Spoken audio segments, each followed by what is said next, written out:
తాడేపల్లిలోని వైఎస్ఆర్ కాంగ్రెస్ పార్టీ కేంద్ర కార్యాలయంలో ఆ పార్టీ శాసనసభాపక్ష సమావేశం జరిగింది. ఈ సమావేశానికి పార్టీ అధ్యక్షుడు మాజీ ముఖ్యమంత్రి వైఎస్ జగన్మోహన్ రెడ్డి అధ్యక్షత వహించారు. ఈ సందర్భంగా ముఖ్య అంశాలపై ఎమ్మెల్యేలతో జగన్ సమీక్ష నిర్వహించారు. పార్టీ భవిష్యత్ వ్యూహాలు, శాసనసభలో అనుసరించాల్సిన విధానాలపై చర్చించారు. రాష్ట్రంలో జరుగుతున్న తాజా పరిణామాలపై కూడా అభిప్రాయాలు వ్యక్తమయ్యాయి. వివిధ నియోజకవర్గాల్లో ప్రజల సమస్యలు, వాటి పరిష్కారం కోసం తీసుకోవాల్సిన చర్యలపై ఎమ్మెల్యేలు తమ సూచనలు తెలియజేశారు. మాజీ మంత్రి పేర్ని నాని ఒక కీలక వ్యాఖ్య ఆయన చెప్పారు. దేవుడి భూములు తీసుకున్నారంటూ కేసినేని చిన్ని ఆరోపణలు చేస్తున్నారు. అదే నిజమైతే నన్ను అరెస్ట్ చేసే దమ్ముందా అని నాని ఈ వ్యాఖ్యల్లో చెప్పుకొచ్చారు. 2007లో జరిగిన ఆ భూముల వేలంలో టీడీపీ నాయకులు కూడా పాల్గొన్నారని గుర్తు చేశారు. ఆయన మాట్లాడుతూ రాజకీయ ఆరోపణలను వ్యక్తిగత స్థాయిలో స్వీకరించలేరని, ఆరోపణలు నిజమైతే చర్యలు ఎవరికైనా వర్తిస్తాయని స్పష్టం చేశారు. ఈ వ్యాఖ్యల నేపథ్యంలో పార్టీ వర్గాలు, స్థానిక నాయకులు ప్రతిస్పందనలు ఇచ్చేందుకు ముందుకొచ్చారు.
మాజీ మంత్రి పేర్ని నాని ఒక కీలక వ్యాఖ్య ఆయన చెప్పారు. దేవుడి భూములు తీసుకున్నారంటూ కేసినేని చిన్ని ఆరోపణలు చేస్తున్నారు.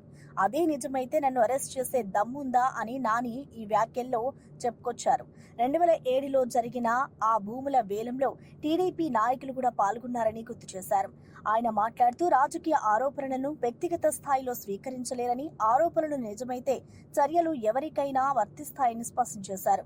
ఈ వ్యాఖ్యల నేపథ్యంలో పార్టీ వర్గాలు, స్థానిక నాయకులు ప్రతిస్పందనలు ఇచ్చేందుకు ముందుకొచ్చారు. నోట్లు లెక్కెట్టుకోవటం, సాయంత్రానికి ఎంత వచ్చింది రాత్రికి క్లోజింగ్ బ్యాలెన్స్ చూసుకోవటం, వాటిని ఏ పూటకు ఆ పూట లేదా వారానికి ఒకసారి హైదరాబాద్ తరలించడం. నా గురించి నేనేదో దేవుడు ఆస్తి మా ఊళ్ళో ఎవడో చెప్పాడు, అది పుచ్చుకుని నేను ఏలాడతాడు. ఇక్కడ కుక్కతోక పట్టుకుని కృష్ణానది ఇటు నుంచి అటు సీతానగరం వరకు ఏదటం సాధ్యం కాదని అతనికి మెల్లగా అర్థం అవుద్ది.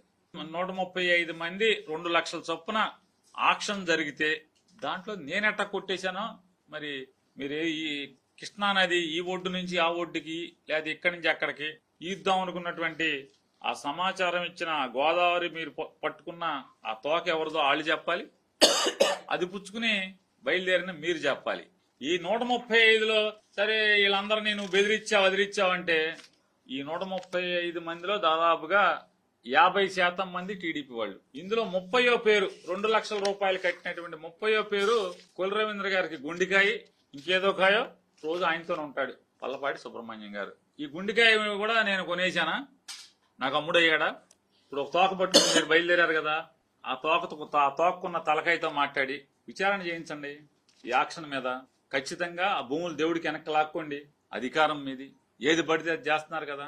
మాకు అధికారం లేదు, మీరు దేవుడి ఆస్తి కొట్టేశానని చెప్పి మీరు మాట్లాడుతున్నారు కదా, చేయండి. ఈ బియ్యం కొట్టేసిన మాట ఇప్పుడు చాలాసార్లు చెప్పాను. నా మీద కేసే పార్టీతో మీ తెలుగుదేశం పార్టీలని మీ పబ్లిక్ ప్రాసిక్యూటర్లని అందరిని అడగండి. లేదు దాంట్లో మీకు చేతనైతే, మళ్ళొకసారి చెప్తున్నా, మీకు చేతనైతే నాకు దాంట్లో యావజ్జీవ శిక్ష వేస్తారా, లేకపోతే 10 ఏళ్ళు వేయిస్తారా, 25 ఏళ్ళు వేయిస్తారా, వేయించండి. నా దగ్గర పనిచేసే అతనే తప్పు చేశాడని సాక్షాత్తు నేనే చెప్పాను. దానికి సరిపడా ప్రభుత్వానికి నష్టం లేకుండా నేను కడతానని కాగితం ఇచ్చాను. పల్నాడు జిల్లా వైఎస్ఆర్ కాంగ్రెస్ పార్టీ అధ్యక్షులు ఎమ్మెల్యే పిన్నెల్లి రామకృష్ణారెడ్డి జూలకంటి బ్రహ్మారెడ్డిపై తీవ్ర వ్యాఖ్యలు చేశారు. ఆయన మాట్లాడుతూ మాచర్ల ప్రాంతంలో ప్రజలు అభద్రతా భావానికి గురవుతున్నారని, దీనికి జూలకంటి బ్రహ్మారెడ్డి నైజమే కారణమని ఆరోపించారు. స్థానిక ప్రజలు ఆయన అసలు రూపాన్ని తెలుసుకుంటున్నారని పిన్నెల్లి అన్నారు. ప్రజలతో కలిసిమెలిసి ఉండకుండా భయభ్రాంతులు సృష్టించే రాజకీయాలు చేయడం సరికాదని వ్యాఖ్యానించారు.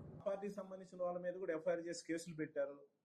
కానీ ఇంతవరకు షార్ట్ షీట్ వేయకుండా ఈ గడిచిన 3.5 సంవత్సరాల కాలంలో ఎవరు తిరిగితే వాళ్ళని యాడ్ చేసుకుంటూ సంబంధం లేని వాళ్ళు కూడా ఆ పేరు పెట్టడం, వాళ్ళని రిమాండ్ పంపించడం, నిజంగానే ఎవరైనా తప్పు చేసి ఉంటే వాళ్ళ మీద చర్యలు తీసుకోవచ్చు, కేసులు పెట్టవచ్చు.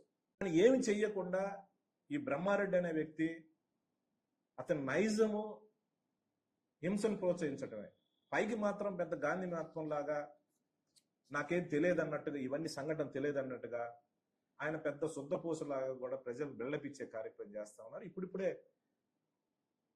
ప్రజలు కూడా తెలుసుకుంటా ఉన్నారు. ఎందుకనంటే పూర్తిగా కూడా ఎప్పుడు లేని ఈ 40 సంవత్సరాల్లో మాచర్ల నియోజకవర్గంలో లేని హింస ఈరోజు కనపడతా ఉంది.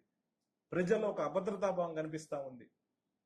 ఎక్కడైనా స్వచ్ఛతగా తిరగాలంటే తిరగలేని పరిస్థితి. ఏ కేసులో ఎవరిని తీసుకుని లోపలేస్తారో ఈ పోలీసులు కూడా వాళ్ళు ఏం చెప్తారో, ఏ చిన్న నాయకుడు చెప్పిన వాళ్ళని తీసుకుపోయి కూర్చోబెట్టడం, డబ్బులు వసూలు చేయటం, బెదిరియటం, కేసులు పెట్టడం, రిమాండ్ చేయటం. ఖచ్చితంగా ప్రతి కేసుకి రివ్యూ ఉంటుంది, ఖచ్చితంగా చేస్తాం. దాంట్లో వాళ్ళు చేసింది ఏదంటే అమ్మఒడి ఒకటి, రైతు భరోసా, పెన్షన్ కార్డు, ఈ 3 కనిపిస్తా ఉన్నాయి. రైతు భరోసా ఏం చెప్పారు? 20,000 ఇస్తామన్నారు. 2 సంవత్సరాలు 40,000 ఇవ్వాలి. 2 సంవత్సరాల మీద ఈరోజు చూస్తే 5,000 ఇచ్చారు. ఆ 5,000 కూడా 7 లక్షలు తగ్గించేసి 47 లక్షల మందికి 5,000 చొప్పున ఇచ్చారు. వాళ్ళు ఇవ్వాల్సింది 40,000 ప్రామిస్ చేస్తే జగనన్న దిగే నాటికి 44,50,000 తల్లులకి అమ్మఒడి ద్వారా ఇస్తే, చంద్రబాబు నాయుడు వచ్చిన తర్వాత ఈరోజు అది కుదించి 41,38,000 మందికి మాత్రమే తల్లులకి అకౌంట్లో డబ్బులు వేస్తున్న పరిస్థితి. ఆ రేషియో చూస్తే 87 లక్షల మంది పిల్లలకి అమ్మఒడి అంటే తల్లికి వందనం వాళ్ళు చెప్పే దాంట్లో ఇవ్వాల్సిన పరిస్థితిలో 66.5 లక్షల మందికి ఇచ్చిన పరిస్థితి. ఇప్పటి వరకు ఈ సంవత్సరాల కాలంలో 4 లక్షల పెన్షన్ తగ్గించిన పరిస్థితి. అంటే ఏమి లేదు, ఇదొక జిమ్మిక్. మేము 4,000 ఇస్తామని చెప్పి కొంతమంది పెన్షన్స్ తీసేసి వాళ్ళ నోర్లు కొట్టి ఆ డబ్బులు తీసుకొచ్చి ఇచ్చేసి మేము ఇచ్చినామని ఒక బిల్డప్ ఇస్తా ఉన్నాం. అనంతపురం జిల్లా వైఎస్ఆర్ కాంగ్రెస్ పార్టీ అధ్యక్షులు అనంత వెంకటరామిరెడ్డి ఆర్టీటీపై వస్తున్న ఆరోపణలపై ఖండించారు. నిస్వార్థంగా సేవలు అందిస్తున్న ఆర్డీటీపై నిందలు వేయడం తీవ్రంగా బాధాకరమని ఆయన వ్యాఖ్యానించారు. పేదల సంక్షేమం కోసం, ముఖ్యంగా గ్రామీణ ప్రాంతాల అభివృద్ధికి ఆర్డీటీ ఎన్నో దశాబ్దాలుగా విశేషంగా పనిచేస్తుందని గుర్తు చేశారు. జిల్లాలో విద్య, ఆరోగ్యం, ఉపాధి రంగాల్లో ఆర్టీటీ సేవలు స్పష్టంగా కనిపిస్తాయని తెలిపారు. ఇలాంటి సంస్థలపై అనవసర ఆరోపణలు చేయడం సమంజసం కాదని వ్యాఖ్యానించారు. సమాజంలో చేస్తున్నది వాటికి మతం లేదు, రాజకీయాలకు అతీతంగా స్వచ్ఛందంగా సేవలు అందిస్తాం. విదేశాల నుంచి కానీ ఇక్కడ ఇతర సంస్థల నుంచి కూడా అనేకం కూడా నిధులు కూడా తీసుకొని వచ్చేసి ఇక్కడ ప్రజానీకానికి, ముఖ్యంగా ఈ దేశంలోనే అత్యంత వెనుకబడిన జిల్లా మరియు వర్షపాతం కూడా తక్కువ ఉన్న జిల్లాలలో కూడా పెద్ద ఎత్తున కూడా ముఖ్యంగా వైద్యము, విద్య, అలాగే క్రీడా రంగాలలో కూడా అనేక రకాల కూడా చేసేసి ఈ జిల్లాను కూడా పేదరికాన్ని తీయడానికి, వారిని కూడా విద్యావంతులు చేసి అందరూ కూడా ఆరోగ్యంగా చేయడానికి, అంటే ప్రభుత్వానికి సమాంతరంగా, రాష్ట్ర కేంద్ర ప్రభుత్వాలకు సమాంతరంగా కూడా ఇక్కడ అనేక రంగాల్లో కూడా సేవలు చేస్తున్న సంస్థ ఈరోజు ఉనికినే కోల్పోయే పరిస్థితి కూడా ప్రభుత్వం తీరుతో కూడా వచ్చింది. ముఖ్యంగా కేంద్ర ప్రభుత్వంతో ఒక మతాన్ని అడ్డం పెట్టుకోను, లేకపోతే మతబూచి అనేది కూడా చూపి ఈ దేశం నుంచే ఆర్డీటీ సంస్థకు కూడా సేవలు అందించలేని విధంగా కూడా కేంద్ర ప్రభుత్వం యొక్క విధానం ఉంది. దీనికోసమే కూడా ఎంతో మంది కూడా మన ప్రజలు, జిల్లా ప్రజలు, అలాగే అందరు కూడా ఆంధ్ర రాష్ట్రం అంతా కూడా ప్రజలు కూడా ఎంతో కూడా ఆందోళన కూడా వ్యక్తపరుస్తున్నారు. ఇప్పటికే కూడా వారందరూ కూడా భయాందోళనకు కూడా లోనే కూడా ఉంది. ఎందుకంటే ఈ జిల్లాలో సామాజిక వర్గాలకు కూడా అంతా సేవ చేసేదే కాకుండా వారిని గుర్తించి వారి పిల్లలు ఈ రోజు కూడా బాగా కూడా చదువుకున్నారంటే, చాలా ముందుకు పోయారంటే కూడా ప్రభుత్వంతో పాటు కూడా ఈ సంస్థ అనేది కూడా ముఖ్యం. వారిలో ఎంతో కూడా చైతన్యం కూడా కల్పించింది. మరి అలాగే మహిళా సాధికారత కోసం కూడా ఎంతో కష్టపడింది. అలాగే ఈ రోజు ఇక్కడ బత్తలపల్లి హాస్పిటల్ కావచ్చు, కనేకల్ హాస్పిటల్, కళ్యాణ్ దుర్గ్ హాస్పిటల్, ఇవన్నీ కూడా ఎంతో కూడా వైద్య సేవలు కూడా అందిస్తుంది. ఒక బత్తలపల్లి హాస్పిటల్లోనే సంవత్సరానికి వచ్చేసి మామూలుగా కూడా 8.5 లక్షల మంది కూడా అక్కడ అటెండ్ అయ్యి కూడా సేవలు కూడా తీసుకుంటున్నారు. పీనాకో చేసి అంటే దాని సేవలు కూడా ఎలాంటివో కూడా అందరూ కూడా తెలుసుకోవాల్సిన అవసరం ఉంది. మరి ముఖ్యంగా కరోనా లాంటి పరిస్థితుల్లో ఇక్కడ అనేది కూడా ఎవరికి కాకుండా ఒక ప్రభుత్వానికే మార్గదర్శకంగా ఉండేటట్లు కూడా చాలా స్వచ్ఛందంగా కూడా ధైర్యంగా కూడా ఎంతో ఎఫెక్టివ్గా కూడా చేసిన విషయం కూడా అందరికీ కూడా తెలిసిన విషయం. అటువంటి సంస్థనే కేవలం కేంద్ర ప్రభుత్వం యొక్క ధోరణి అంటే FCRA పునరుద్ధరించుకోకుండా దానివల్ల సేవలు నిలిచిపోయే పరిస్థితి కూడా వచ్చింది. ఈ రోజు చాలా కూడా అన్ని సంఘాలు కూడా, ప్రజా సంఘాలు కావచ్చు, దళిత సంఘాలు కానీ, రాజకీయ పార్టీలు కూడా పెద్ద ఎత్తున ఆందోళన కూడా వ్యక్తపరుస్తూ ఉంది. ఏప్రిల్ 21వ తేదీ బహిరంగంగా కూడా ముఖ్యమంత్రి గారికి కూడా వాటి ప్రాధాన్యత కూడా చేసి ముఖ్యమంత్రి గారికి కూడా చెప్పడం కూడా జరిగింది. బహిరంగ కూడా ఈ జిల్లాలో ఉండే ప్రజాప్రతినిధులందరూ కూడా మీ అందరూ కూడా వెంటనే కూడా దాన్ని పునరుద్ధరించడానికి పెద్ద ఎత్తున చొరవ చూపించాల్సిన అవసరం ఉంది. దీనిలో మీరందరూ ముఖ్యమంత్రి గారి పైన ఒత్తిడి తీసుకొని వచ్చేసి ముఖ్యమంత్రి గారి కదలిక తీసుకొని వస్తేనే ఇది సాధ్యమవుతుందని చెప్పేసి కూడా చెప్పడం జరిగింది. ఆ తర్వాత ఈ రాష్ట్ర ఫైనాన్స్ మినిస్టర్ కేశవ్ గారు మన జిల్లా ప్రజాప్రతినిధిగా కూడా, అలాగే ధర్మవరం నుంచి ప్రాతినిధ్యం వహించి ఆరోగ్య బతుకమ్మ పండుగ ఔన్నత్యాన్ని ప్రపంచానికి చాటి చెప్పాలని ఎక్సైజ్ మరియు పర్యాటక శాఖ మంత్రి జూపల్లి కృష్ణారావు పిలుపునిచ్చారు. ఈ పర్వదినం మహిళలందరినీ సంఘటిత శక్తిగా మలుస్తుందని ఆయన పేర్కొన్నారు. తెలంగాణ ఆత్మ గౌరవానికి ప్రతీకగా నిలిచే బతుకమ్మ పండుగ సమాజంలో ఐక్యత, సోదర భావాలను పెంపొందిస్తుందని వివరించారు. మహిళలు పూలతో బతుకమ్మలను అలంకరించి కుటుంబ సభ్యులతో కలిసి ఆనందంగా జరుపుకునే ఈ వేడుక ప్రపంచానికి తెలంగాణ ప్రత్యేకతను పరిచయం చేస్తుందని అన్నారు. కాపాడడం ఈ యొక్క పండుగ అనేది రాష్ట్ర పండుగగా ఈనాడు రాష్ట్రంలో మనం ఏర్పాటు చేసుకుంటా ఉన్నాం. ఈ యొక్క బతుకమ్మ పండుగను పెద్ద ఎత్తున రాష్ట్రంలో కేవలం హైదరాబాద్కే పరిమితం కాకుండా రాష్ట్రం నలుమూలలో ఊరూరా వాడవాడగా ఈ యొక్క బతుకమ్మ పండుగను నిర్వహించాల్సిన అవసరం ఉంది. అందరూ పాల్గొన కార్యక్రమించాల్సిన అవసరం ఉంది. అది కూడా పార్టీలకు అతీతంగా అందరూ కూడా పెద్ద ఎత్తున పాల్గొనాలని చెప్పని ముఖ్యంగా రాష్ట్ర ప్రజానికానికి, అన్ని వర్గాల ప్రజలకు, మహిళా సోదరిమణులు ఈ యొక్క అంటే మన మరుగున పడ్డటువంటి ఈ యొక్క బతుకమ్మను రాష్ట్రం యావత్తు పాల్గొంటూ ప్రపంచానికి చాటి చెప్పే విధంగా జరుపుకోవాల్సిన అవసరం ఉంది. ఈ బతుకమ్మ పండుగ ద్వారా మహిళా లోకం, నారీ లోకం ఒక సంఘటిత శక్తిగా సంతోషాన్ని పంచుకునే దానిలో భాగంగా అందరూ కూడా చేయాల్సినటువంటి అవసరం ఉంది. రెండవది ఒక సంతోషమైనటువంటి వాతావరణం యొక్క బతుకమ్మ పండుగ. ఈ బతుకమ్మ పండుగను రాష్ట్రంలో 21 నుంచి 30 వరకు చేస్తా ఉన్నాం. ఇందులో 21 రోజున ఇనాగ్రేషన్ అంటే 1000 స్తంభాల గుడి దగ్గర ఇనాగ్రేషన్ చేసే కార్యక్రమం చేస్తా ఉన్నాం. తర్వాత 22 నుంచి 26 వరకు ప్రతి 2 జిల్లాల్లో ఒకరోజు చేస్తారు. దాని యొక్క వివరాలు కూడా మొత్తం కూడా మీడియాకి ఇవ్వడం జరుగుతుంది. అట్లాగే 27 నుంచి 30 వరకు హైదరాబాద్ లో కండక్ట్ చేసే ఏర్పాటు చేయడం జరుగుతుంది. 28 నాడు లాల్ బహదూర్ స్టేడియంలో 10,000 మంది బతుకమ్మను అంటే అది కూడా 63 ఫీట్ల బతుకమ్మను ఏర్పాటు చేసే కార్యక్రమం చేస్తాము. అంటే ఒక గిన్నీస్ బుక్ రికార్డు రిజిస్టర్ అయ్యే విధంగా, అంటే తద్వారా ప్రపంచానికే చాటి చెప్పే విధంగా ఇంత గొప్ప పండుగ అంటే ఒక గుర్తింపు పొందే విధంగా ప్రపంచంలో ఉన్నటువంటి అందరికీ తెలిసే విధంగా. అట్లే కాదు భారతదేశంలో కూడా ఈ యొక్క బతుకమ్మను ఈ స్థాయిలో విజయవాడ టీడీపీ ఎంపీ కేశినేని చిన్ని ఉత్సవాల పేరుతో వ్యాపారస్తులను వేధిస్తున్నారని మాజీ మంత్రి వెల్లంపల్లి శ్రీనివాస్ ఆరోపించారు. స్టాల్ పెట్టాలంటే 3 లక్షలు కట్టాలని వ్యాపారులపై ఒత్తిడి తెస్తున్నారని ఆయన తీవ్రంగా విమర్శించారు. మా ప్రభుత్వ హయాంలో ఎంతో వైభవంగా సాంప్రదాయ పద్ధతిలో దసరా ఉత్సవాలు నిర్వహించామని గుర్తు చేశారు. కానీ కూటమి ప్రభుత్వం మాత్రం ప్రజల ఆనంద వేడుకలను వాణిజ్యపరంగా మార్చుతుందని మండిపడ్డారు. సినిమా పాటలు, సినీ కళాకారులతో హడావిడి చేస్తూ ఉత్సవాల నిజమైన ఆత్మను మర్చిపోయారని ఆరోపించారు. ప్రజల సాంప్రదాయాలను గౌరవించకుండా కేవలం డబ్బు సంపాదనకే ఉత్సవాలను వేదికగా మార్చారన్నారు. వాళ్ళ సభ్యుల్లో 7 సభ్యులు ఒక సభ్యుడే ఆయన కూడా పశ్చిమ నియోజకవర్గం సంబంధించి వసూలు చేయొద్దని, ఎందుకంటే అంత దారుణంగా వ్యాపారస్తుల్ని వేధించుకుంటూ ఉత్సవాల పేరుతో ఒక పక్కేమో వినాయక చవితి ఉత్సవాలని చెప్పని లక్షలు వసూలు చేయడం, వనభోజనాలు చెప్పి డబ్బులు వసూలు చేయడం, వీళ్ళకి బినామీలుగా కేసినేని చిన్నికి బినామీలుగా కొంతమంది తెలుగుదేశం నాయకులు పెట్టుకుని చోటా నాయకులు పెట్టుకుని ప్రతి షాప్ కి వెళ్లి డబ్బులు వసూలు చేస్తున్నారు.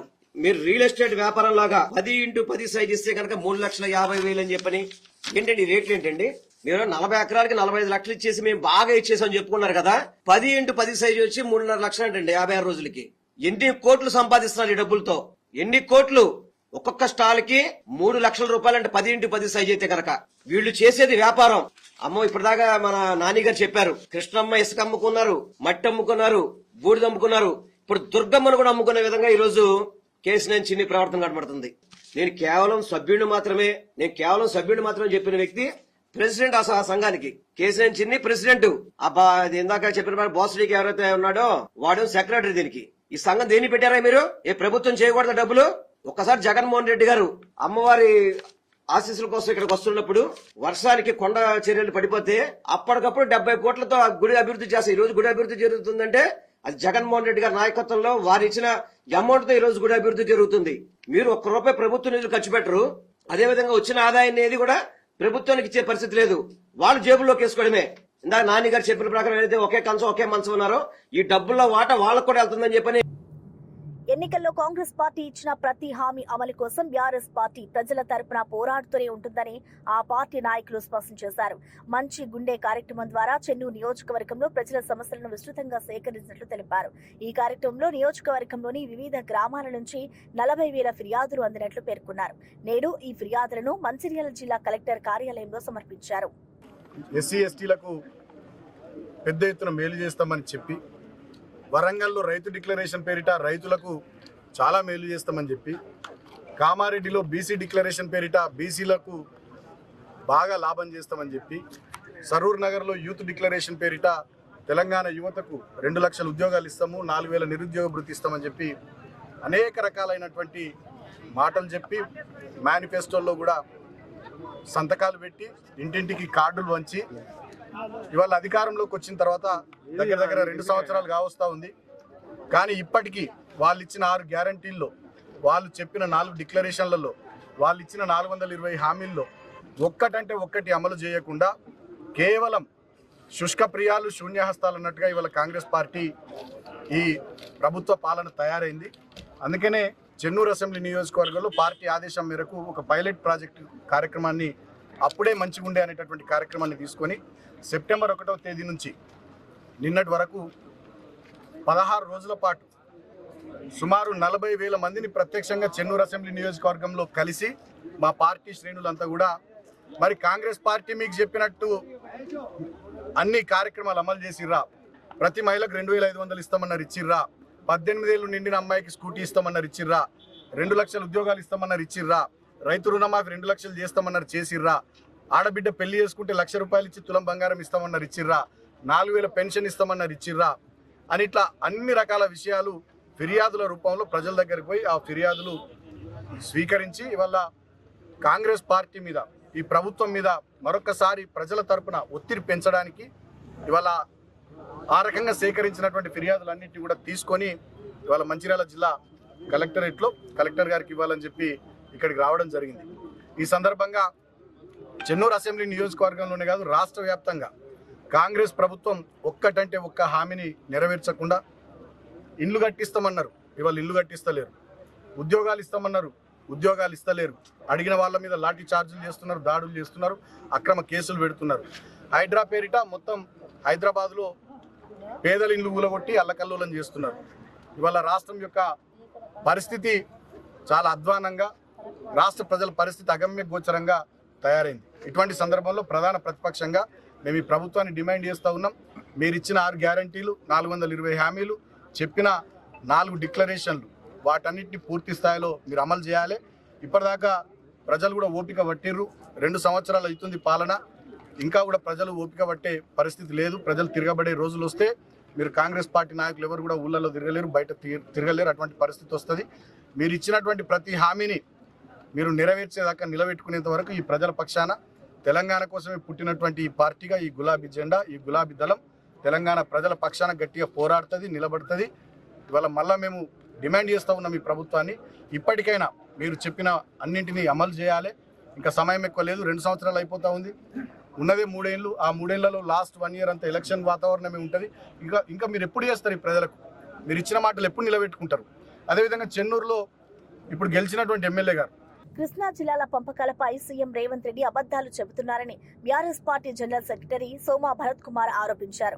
ఉమ్మడి ఆంధ్రప్రదేశ్ కాలంలో కాంగ్రెస్ ప్రభుత్వం తెచ్చిన ఒప్పందం ప్రకారం 299 టీఎంసీలు తెలంగాణకు 511 టీఎంసీలు ఆంధ్రప్రదేశ్కు కేటాయించారని గుర్తు చేశారు. అప్పట్లో కేంద్రంలో కూడా కాంగ్రెస్ ప్రభుత్వమే ఉందని తెలిపారు. అయినప్పటికీ తెలంగాణకు 100 టీఎంసీలకు మించి నీళ్లు రాలేదని ఆవేదన వ్యక్తం చేశారు. కాంగ్రెస్ తరతరాలుగా తెలంగాణకు అన్యాయం చేస్తుందని విమర్శించారు. జరిగిన మోసం ఇవాళ ఒక ప్రొసీడింగ్ ఉన్నది, అది 1 సంవత్సరానికి మాత్రమే అది కంటిన్యూ చేయండి అని అడిగిన కేంద్ర ప్రభుత్వము, తర్వాత ఆర్బిట్రేటర్స్ వాళ్ళు ఎవరైనా, ఇది కేంద్ర ప్రభుత్వం నుంచి వచ్చిన వాళ్ళు ఎవరైతే ఉంటారో మధ్యవర్తిత్వం చేస్తూ ఉన్నారు. వాళ్ళు అభ్యర్థన మేరకి 1 సంవత్సరం కోసం, ఆ తర్వాత 2016లో 50% ఖచ్చితంగా వాడుకోవాలి ఈ జలాలని మీరు నిర్ణయం చేసేదాకా అనేది ఆ డిమాండ్ కూడా కేసీఆర్ గారే పెట్టినారు. ఇవన్నిటిని కప్పిపుచ్చడం అని అంటే ఏమన్నట్టు? డిజానెస్టీ. ముఖ్యమంత్రి గారు దురుద్దేశంతో డిజానెస్టీతో మాట్లాడుతూ ఉన్నారు. ముఖ్యమంత్రి గారే ప్రొసీడింగ్స్ని ఉటంకించకుండా తను నోటుకొచ్చినట్టు మాట్లాడితే అది ప్రభుత్వం ఎట్లా అవుతుంది? ముఖ్యమంత్రిని ముఖ్యమంత్రిగా గౌరవించుకోవాలి కదా. నువ్వు అబద్ధాలు ఆడితే మీ నోరు మూసుకొని ఎట్లా కూర్చుంటాము? ఎంతసేపు తెలంగాణని ముంచాలే, ఆంధ్రప్రదేశ్కి ఉపయోగపడాలి, ఆంధ్రప్రదేశ్కి ఫేవర్ చేయాలి. నువ్వు తెలంగాణ ఏర్పడిన తర్వాత తెలంగాణ ముఖ్యమంత్రిగా ఉంటూ ఇంత డిజానెస్టీగా, ఇంత నీతిబాహ్యంగా నువ్వు పనిచేస్తే నోరు మూసుకొని ఎట్లా కూర్చోమని అంటారు? కేసీఆర్ గారు చేసిన మొత్తం అన్ని ప్రయత్నాలన్నీ మీరు చూస్తూనే ఉన్నారు. వినోద్ గారు మొత్తం అంతా ఎక్స్ప్లెయిన్ చేసినారు. కేసీఆర్ గారు కృషి లేకుంటేనే ట్రైబ్యునల్ ఫామ్ అయిందా? సిగ్గుండాలండి ఇది ఇట్లాంటి అబద్ధాలు మాట్లాడేదానికి. అది కూడా ముఖ్యమంత్రి స్థాయిలో ఉండి మీరు అబద్ధాలు మాట్లాడితే ప్రజలంతా ఏం చేయాలి? ప్రజలు కూడా అబద్ధాలు మాట్లాడాలా? ఇదే నా సందేశం మీరు ఇచ్చేది? మీ ప్రభుత్వం తెలంగాణలో కాంగ్రెస్ ప్రభుత్వం ఏర్పడిన నుంచి మీరు చేసిన పని ఒక్కటన్నా ఉందా? ఒక ఇంచు ముందు కదా, 1 సెంటీమీటర్ ముందుకు పోయిన ప్రాజెక్టులు, కట్టిన ప్రాజెక్టుని మూలబెట్టినారు. ఇవాళ 10 సంవత్సరాలు 9.5 సంవత్సరాలు ఒక్క చెరువు దిగినదండి. వరదలు వస్తే ఇవాళ చెరువులన్నీ దిగుతూ ఉన్నాయి, నీరంతా నేలపాలవుతూ ఉంది, ఇండ్లని ధ్వంసం చేస్తున్నాయి, నగరాలని పట్టణాలను ధ్వంసం చేస్తూ ఉన్నది, ఆస్తులు నాశనం అయిపోతూ ఉన్నాయి, పంట పొలాలు నాశనం అయిపోతూ ఉన్నాయి. ఏమి చేయలేక బండాలు వేస్తే ప్రజలు ఊకోరండి. ఖచ్చితంగా ప్రజలు గమనిస్తారు. మీరు అనుకుంటారు ప్రజలు తెలివి తక్కువ వాళ్ళని. ప్రజలు మీకు ఖచ్చితంగా తగిన గుణపాఠం నేర్పుతారు. కాంగ్రెస్ పార్టీకి బుద్ధి రాదానండి? దేశం చుట్టుపక్కల ఏం జరుగుతున్నది, ఎన్నెన్ని. కర్ణాటక ప్రభుత్వం అలమట్టిపై తీసుకున్న నిర్ణయంపై సీఎం రేవంత్ రెడ్డి మౌనం పాటిస్తున్నారని మాజీ ఎంపీ బోయినపల్లి వినోద్ విమర్శించారు. 2 రోజులు అవుతున్నా రేవంత్ రెడ్డి స్పందించలేదని ఆయన ప్రశ్నించారు. ఇటీవలే కృష్ణానదిలో 1 చుక్క నీళ్లు వదలమని సమీక్షా సమావేశంలో సీఎం వ్యాఖ్యానించారని గుర్తు చేశారు. కానీ కర్ణాటక అక్రమంగా అలమట్టి ఎత్తు పెంచుతుంటే ఎందుకు నిశ్శబ్దంగా ఉన్నారని ఆయన మండిపడ్డారు. మహారాష్ట్ర సీఎం ఫడ్నవీస్ ఇప్పటికే ఈ అంశంపై స్పందించి సాంగ్లీ, కొల్హాపూర్ జిల్లాలకు ముప్పు ప్రమాదం నుంచి పొంచి ఉందని ఆందోళన వ్యక్తం చేశారని వివరించారు. మనం అందరం కూడా నిరసనలు తెలియజేశాం. చేసి సమైక్య ఆంధ్రప్రదేశ్ రాష్ట్రంలో ఉన్నటువంటి ప్రభుత్వము సుప్రీంకోర్టులో దానిపైన ఎస్ఎల్పి వేసి స్టే తీసుకోవడం జరిగింది. అల్మెట్టి ప్రాజెక్టు గేట్స్ డిజైన్ మాత్రం 524 చేసుకున్నారు, కానీ 519 వరకే వాటిని కట్ చేసిండ్రు. ఆ మిగతాది స్పేసు ఖాళీ పెట్టవలసినటువంటి అవసరం వచ్చింది, ఎందుకంటే సుప్రీంకోర్టు తీర్పు ఆ విధంగా స్టే ఉంది కాబట్టి. 2014లో రాష్ట్ర విభజన జరిగిన తర్వాత మరి కేసీఆర్ గారు ముఖ్యమంత్రి ప్రమాణ స్వీకారం చేసిన వెంటనే మళ్ళీ మన రాష్ట్ర ప్రభుత్వం, తెలంగాణ రాష్ట్ర ప్రభుత్వం కూడా సుప్రీంకోర్టులో మరి ఎస్ఎల్పి వేసి మరి ఇదివరకు ఇచ్చినటువంటి స్టేకి మరి ఈ పిటిషన్ టై అయింది. ఈరోజు కర్ణాటక ముఖ్యమంత్రి గారు, అదేవిధంగా మరి అక్కడ ఉన్నటువంటి ఇరిగేషన్ శాఖ మంత్రి గారు వాళ్ళందరూ కూర్చొని క్యాబినెట్ డిసిషన్ తీసుకొని 1,33,000 ఎకరాల భూమిని అక్వైర్ చేయడానికి డెసిషన్ తీసుకొని ఎకరానికి 25 లక్షలు, 30 లక్షలు, 40 లక్షల చొప్పున ఇవ్వాలని చెప్పి 70,000 కోట్ల బడ్జెట్ మరి పెట్టుకున్నారు. ఆ 70,000 కోట్లు ఈ సంవత్సరం వచ్చే సంవత్సరం రిలీజ్ చేసి భూసేకరణ జరగాలని చెప్పి మరి కర్ణాటక రాష్ట్ర ప్రభుత్వం అంటే ఎవరు ఇవాళ పరిపాలించేది? కాంగ్రెస్ పార్టీ. తెలంగాణ రాష్ట్రంలో మరి కాంగ్రెస్ ప్రభుత్వం ఉంది. రేవంత్ రెడ్డి గారు ఇక్కడ ముఖ్యమంత్రి, సిద్దిరామయ్య గారు అక్కడ ముఖ్యమంత్రి గారు. మరి ఆ భూసేకరణ జరిగితే రేపు సుప్రీంకోర్టులో ఎస్ఎల్పి లోపట వాళ్ళు అదే ఆర్గ్యుమెంట్ చేస్తారు. మేము ఇన్ని లక్షల ఎకరాలు 1,33,000 ఎకరాలు రైతుల దగ్గర భూసేకరణ చేసినాము, వాళ్ళని నిర్వాసితులు చేసినాము, మరి మీరు తప్పనిసరిగా ఈ హైట్ పెంచాలని చెప్పి ఆర్గ్యుమెంట్స్ మొదలు పెడతారు వాళ్ళు. కాబట్టి ఈరోజు మరి ముఖ్యమంత్రి గారు ఇప్పటి వరకు కూడా మరి మొన్న తీసుకున్న నిర్ణయం అయినప్పుడు ఇప్పటి వరకు కూడా ఏ చర్యలు తీసుకోలేదు రేవంత్ రెడ్డి. బతుకమ్మ పండుగను కుల, మత, ప్రాంత భేదాలకు అతీతంగా ప్రతి మహిళ జరుపుకోవాలని టీపీసీసీ అధ్యక్షులు ఎమ్మెల్సీ శ్రీ బొమ్మ మహేష్ కుమార్ గౌడ్ పిలుపునిచ్చారు. ఈ పండుగ తెలంగాణ సాంస్కృతిక వారసత్వానికి ప్రతీకగా నిలుస్తుందని గుర్తు చేశారు. బతుకమ్మలో పాల్గొనడం ద్వారా సమాజంలో ఐక్యత, సోదరాభావం మరింత బలపడుతుందని పేర్కొన్నారు. ప్రతి మహిళ ఈ పండుగలో భాగస్వామ్యం కావాలని, కుటుంబ సభ్యులతో కలిసి పూలతో సజ్జనమైన బతుకమ్మలను అలంకరించి ఉత్సాహంగా జరుపుకోవాలని ఆయన సూచించారు. ఎక్కడి నుంచి కూడా లోటుపాటు లేకుండా చూసుకునే బాధ్యత కాంగ్రెస్ శ్రేణులు తీసుకోవాల్సిందిగా నేను విజ్ఞప్తి చేస్తా ఉన్నాను. పార్టీలకు అతీతంగా బతుకమ్మ ఆడుకోవాలి. ఏళ్ల నుండి చాలా మంది కొత్త వారికి బతుకమ్మ అంటే 2002 నుంచి మొదలైన అపోహ ఒకటి ఉంది. బతుకమ్మని ఇందాక మిత్రులు చెప్పినట్టు అసెన్స్ లేకుండా అదొక రాజకీయ వేదికగా మలుచుకొని దాని నుంచి లబ్ధి పొందిన సందర్భం. అందుకే ఇలా కాంగ్రెస్ పార్టీని మంత్రులు ధన్యవాదాలు చెప్తానని. ఇది పార్టీలు లేవు, కుల మతాలు లేవు, ప్రాంతాలు లేవు, అందరు కలిసికట్టుగా కలుపుకొని బతుకమ్మ ఆడే విధంగా ప్రభుత్వం చర్యలు తీసుకుంటా ఉంది. ఈ బతుకమ్మలో అందరూ పాల్గొనాలి. బతుకమ్మ పండుగని రాజకీయం చేయొద్దు. రకరకాల పాటలతో రాజకీయం చేసే ప్రయత్నం చేస్తా ఉన్నారు. ఇది మంచి పద్ధతి కాదు. ఇది తెలంగాణ, అచ్చు తెలంగాణ పండుగ. ఇది ఆ తెలంగాణ అసెన్స్ తోనే అందరూ కూడా కలిసికట్టుగా ఈ పండుగ నిర్వహించుకొని తెలంగాణ సాంప్రదాయాన్ని చాటి చెప్పే విధంగా ప్రభుత్వం ఏర్పాట్లు చేస్తూ ఉంది, వసతులు చేస్తూ ఉంది, అన్ని సౌకర్యాలు ఇస్తూ ఉంది.